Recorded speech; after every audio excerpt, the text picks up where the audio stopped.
تا حالا شده صبح از خواب پاشید و اصلاً حس و حال هیچ کاری را نداشته باشید؟ از اون طرف حتما اون روزایی رو هم داشتید که انقدر پر انرژی و با انگیزه بودید که حس می‌کردید میتونید کل دنیا رو فتح کنید. خب امروز می‌خوایم ببینیم دقیقاً چطوری میتونیم اون حس دوم، اون حس فوق‌العاده رو نه فقط داشته باشیم، بلکه 10 برابرش کنیم. خب فکر کنم هممون سر این موضوع توافق داریم، نه؟ داشتن انگیزه یه حس فوق‌العاده است. یعنی اون روزی که با تمام وجود آماده‌ای بری باشگاه یا یه پروژه کاری رو شروع کنی، اون لحظه حس می‌کنی هیچی جلو دارت نیست. انگار کل دنیا مال توئه. ولی سوال اصلی اینجاست، چطور میشه این حس رو از یه چیز شانسی و اتفاقی تبدیلش کرد به یه نیروی همیشگی و قدرتمند توی زندگیمون؟ چطور میشه این حس رو واقعاً 10 برابرش کرد؟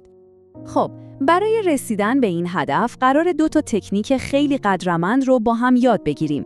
تکنیک اول کاملا علمیه، یعنی ریشه در شیمی مغز خودمون داره.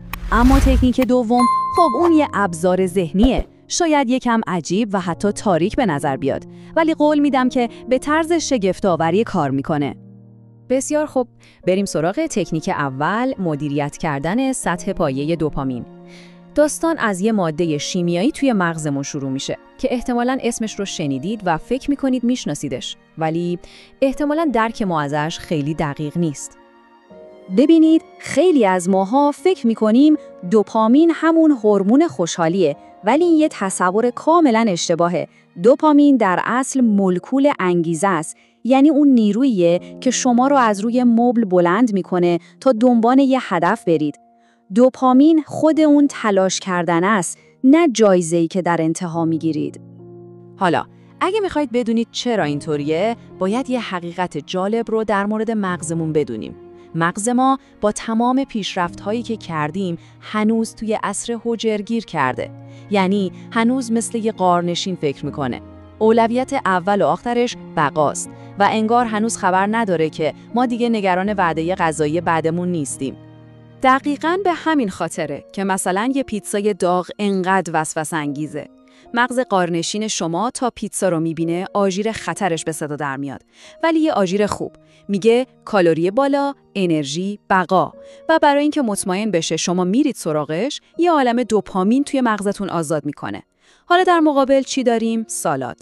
از نظر مغز شما سالاد یعنی کالری کم، یعنی ارزش بقای پایین. در نتیجه دوپامین خیلی کمی هم براش ترشح میشه. خب، حالا که فهمیدیم دوپامین چطور کار میکنه، سوال اینه که چطور میتونیم ازش به نفع خودمون استفاده کنیم. اینجاست که میرسیم به یه قانون خیلی ساده ولی فوق‌العاده مهم که میتونه همه چیز رو عوض کنه. قانون پاداش و تنبیه دوپامین. و اینجاست که یه اتفاق خیلی جالب میفته. فرض کنید میرید سراغ یه لذت سریع و آسون، مثلا فست فود یا گشتن بی هدف توی شبکه‌های اجتماعی. درسته، یه جهش بزرگ و سریع دوپامین رو تجربه می‌کنید، اما تاوانش چیه؟ تاوانش اینه که بعدش سطح دوپامین شما به زیر خط پای سقوط می‌کنه. نتیجهش چیه؟ بی‌حالی، بی‌انگیزگی، پشیمونی. حالا برعکسش رو ببینید، وقتی یه کار سخت انجام میدید، مثلا یه دوش آب سرد میگیرید، شاید اولش هیچ دوپامینی نگیرید یا حتی حس بدی داشته باشید، ولی بعدش بوم، سطح دوپامین شما به بالاتر از خط پایه برمیگرده و برای کل روز انرژی و انگیزه بیشتری دارید. پس نکته حیاتی و کلیدی دقیقاً همینه. اگه میخواید انگیزه پایدار داشته باشید، روزتون رو با کارهای آسون و لذت‌های دم دستی شروع نکنید. دقیقاً برعکس، روزتون رو با یک کار سخت شروع کنید. همین یک کار ساده سطح پایه دوپامین شما رو برای کل روز بالاتر میبره. حالا فقط این ترکیب طلایی رو تصور کنید. صبح یه روز سرد، ساعت زنگ میزنه و شما با اون وسوسه شدید 5 دقیقه دیگه مبارزه میکنید و از تخت گرم و نرمتون میاید بیرون. این خودش اولین پیروزیه. حالا فکر کنید این رو با یه دوش آب سرد هم ترکیب کنید. شما با این کار رسما مغزتون رو برای موفقیت در تمام طول روز سیمکشی کردید. و این ما رو میرسونه به یه حقیقت به ظاهر متناقض ولی خیلی قدرتمند. آدم‌هایی که مدام کارهای سخت رو انتخاب میکنن در نهایت آدم‌های شادتری هستن. شاید بپرسید چرا؟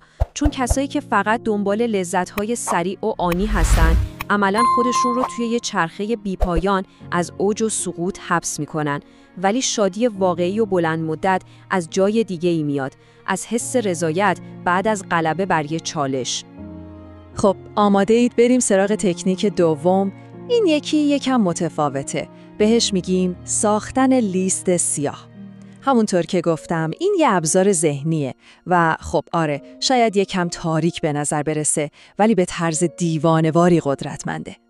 ایده اصلیش اینه به جای اینکه از انرژی‌های منفی مثل شک، شرم یا حرف‌های دیگران فرار کنی، ازشون استفاده کنی. اونها رو تبدیل کنی به قوی‌ترین سوخت برای موتور انگیزت. لیست سیاه شما در واقع یه مجموعه ذهنی از تمام دلایلیه که بهتون یادآوری میکنه که شما حق تسلیم شدن رو ندارید. حالا این لیست رو چطور میسازیم؟ توی ذهنتون بسازیدش، به تک تک چهره‌ها فکر کنید، به تمام کسایی که بهتون شک کردن، اونایی که به اهدافتون خندیدن، حتی به اون لحظه‌هایی که خودتون رو ناامید کردید، به هر کسی که بهتون گفت تو نمیتونی. اینها مهمات شما هستن. اینها رو باید خوب به خاطر بسپارید. قدرت واقعی این لیست سیاه دقیقاً اینجا مشخص میشه. توی سخت‌ترین لحظه‌ها، اون موقع‌هایی که دیگه بریدید و میخواید همه چیز رو ول کنید، اون لحظه از خودتون بپرسید واقعاً میخوای اون آدم برنده بشه؟ واقعاً میخوای بهش لذت حق با او بودن رو بدی؟ میخوای یه روزی یه جایی بشینه و با پوزخند بگه دیدی گفتم من از اولشم میدونستم این به هیچ جا نمیرسه؟ این سناریو رو با تمام جزئیاتش توی ذهنتون تصویر سازی کنید. اون پوزخند روی لبش رو ببینید. اون حس تحقیری که بهتون دست میده رو حس کنید.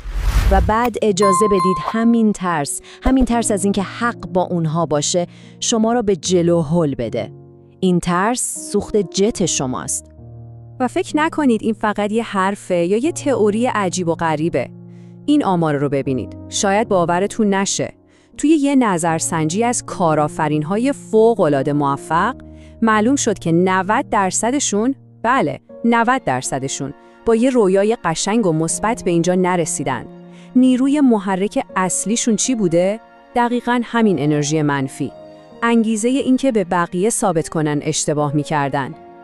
و این تمام جوهره تکنیک دومه. ببینید گاهی وقتا قوی‌ترین انگیزه دویدن به سمت یه آینده روشن نیست، بلکه فرار کردن با تمام سرعت از یه گذشته یا یه حال تاریکه. فرار از معمولی بودن، فرار از حسرت و پشیمونی، فرار از زندگی که حس می‌کنید اصلاً برای شما ساخته نشده. خب در نهایت انتخاب با خود شماست. 2 مسیر پیش روی شماست. میتونید مسیر آسون رو انتخاب کنید، یعنی همون چرخه لذت‌های لحظه‌ای و بعدش بی‌حالی و بی‌انگیزگی. یا میتونید از سختی‌ها و حتی از دردها و انرژی‌های منفی به عنوان پله استفاده کنید. پله‌هایی برای ساختن یه انگیزه فولادی و یه زندگی معنادار. حالا از خودتون بپرسید کدوم یکی از این مسیرها شما رو به اون نسخه از خودتون میرسونه که واقعاً بهش افتخار کنید؟